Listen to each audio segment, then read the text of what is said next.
Assalamualaikum warahmatullahi wabarakatuh. Halo semuanya, welcome to podcast group. Bagi kalian yang baru melihat saya, perkenalkan saya Muhammad Pawas. Nah, untuk kali ini kita akan membahas tentang biografi Soekarno dan penjara Bancai dengan teman-teman saya Muhammad Abdul dan Naswa. Apa kabar kalian? Alhamdulillah baik-baik saja. Senang Anda mengundang kami dalam podcast ini. Soekarno adalah presiden pertama Republik Indonesia yang menjabat pada periode 1945 sampai 1967. Banyak kisah beliau yang ditulis oleh Cindy Adams dalam bukunya sekaligus autobiografi beliau yang ditulis oleh wartawan cantik asal Amerika tersebut. Ya, Cindy Adams menulis di bukunya bahwa Soekarno adalah seorang tokoh perjuangan yang berperan penting dalam kemerdekaan bangsa Indonesia dari penjajahan Belanda. Soekarno orang pertama yang mencetuskan konsep mengenai Pancasila sebagai dasar negara Indonesia dan ia sendiri yang menamainya.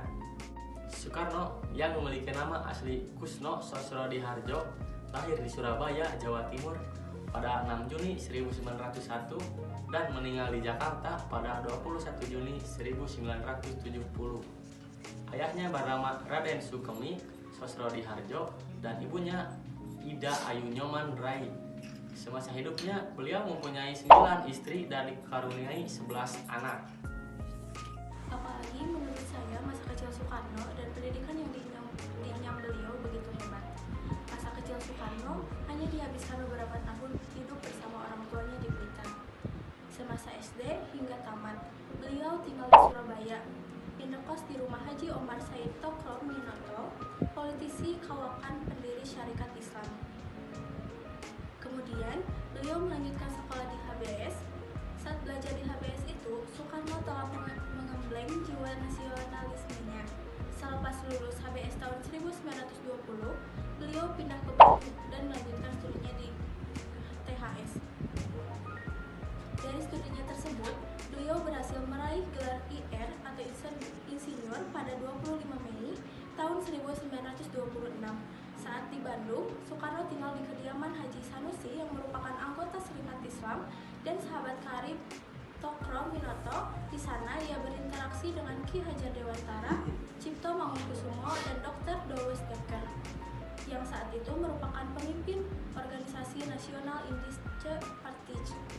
Banyak kisah perjuangan Soekarno yang ditulis oleh wartawan cantik tersebut, namun yang paling menarik adalah ketika Soekarno menjadi tahanan di Bancai.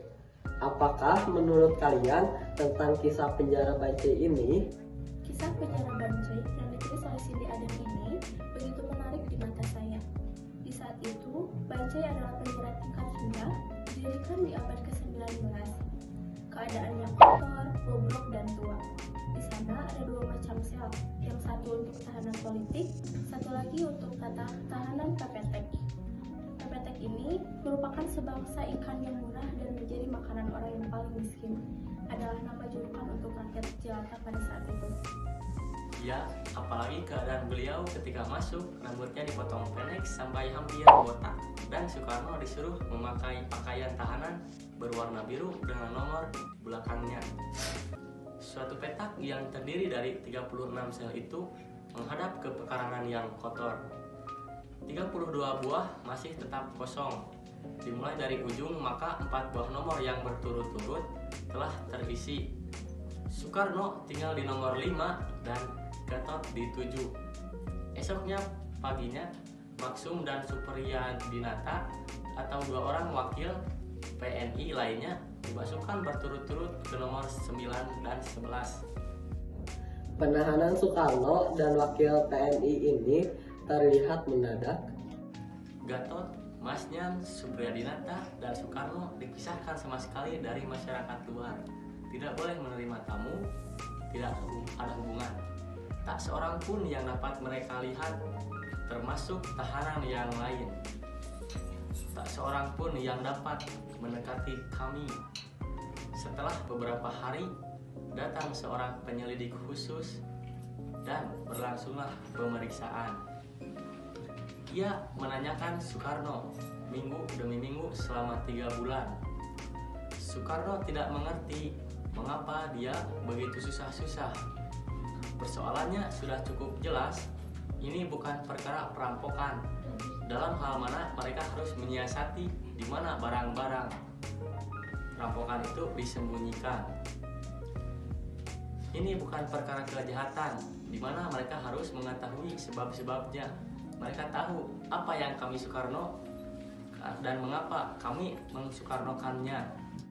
Yang lebih memilukan ketika tempat itu gelap, lembab, dan melemaskan. Memang Soekarno telah lebih 1000 kali menghadapi hal ini semua dengan diam-diam jauh dalam kalbunya. Sebelum ini, akan tetapi ketika pintu yang berat itu tertutup rapat di hadapannya untuk pertama kali, Soekarno rasanya hendak mati. Pengalaman yang meremukkan. Soekarno adalah seseorang yang biasa rapi dan pemilih. Soekarno adalah seorang yang suka memuaskan perasaan.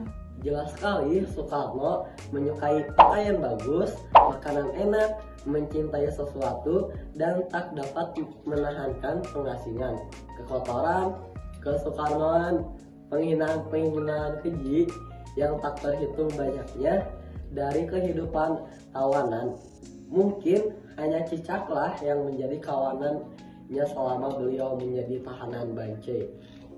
Dan pada 16 Juni 1930, berita surat kabar tentang pidato Gubernur Jenderal pada pembukaan sidang Dewan Rakyat memuat pengumuman bahwa Soekarno akan dihadapkan di muka pengadilan dengan segera. Karena tanggalnya sudah ditetapkan, bukan? Ya, pada saat itu tanggalnya sudah ditetapkan untuk pengadilan ini. Hanya 3 minggu sebelum Soekarno bertemu dengan pembela-pembela Soekarno yang pilih sendiri, Suyudi SH, Ketua PNI cabang Jawa Tengah, yaitu tuan rumah, di mana Soekarno ditangkap. Sartono SH, seorang rekan dari Algemene Studi Club yang lama dan tinggal di Jakarta dan menjadi wakil ketua yang mengurus soal keuangan partai. Sastro Muljono SH, seorang kawan dan patriot yang tinggal di Bandung. Tidak dengan bayaran, dan memang pada saat itu tidak ada uang untuk membayar. Para pembela Soekarno bahkan menanggung pengeluaran mereka masing-masing. Ketika Soekarno dibawa kembali ke rumah penjara, wakil penuh dari pemerintahan menunjukkan keramahannya dengan mengeluarkan tangan kepada Soekarno. Esok paginya, sebuah surat kabar menulis tentang kejadian ini. Dengan judul, Mr. Insinyur Kipet Bejonge kelihatan berjabat tangan dengan pengacau kota.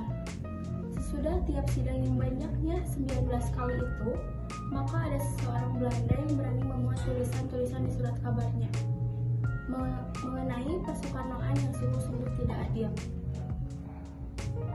Dengan semakin hangatnya tajuk rencana yang dibuatnya, maka perut bagi rekan-rekannya semakin dalam. Mr. J. Stockfish banyak kehilangan kawan karena persoalannya. Iya, walaupun pada saat itu Amerika sedang ganas-ganasnya, namun Cindy Adams berhasil membuat Soekarno mengiyakan tulisan buku tersebut. Abdul Naswa, terima kasih telah banyak bercerita di podcast kita. Nah, semuanya masih banyak kisah Soekarno yang ditulis oleh Cindy Adams yang tak kalah menarik. Jangan lupa untuk terus menyukai sejarah kita. Saya Muhammad Pawas, sampai jumpa di lain waktu. Wassalamualaikum warahmatullahi wabarakatuh. Bye.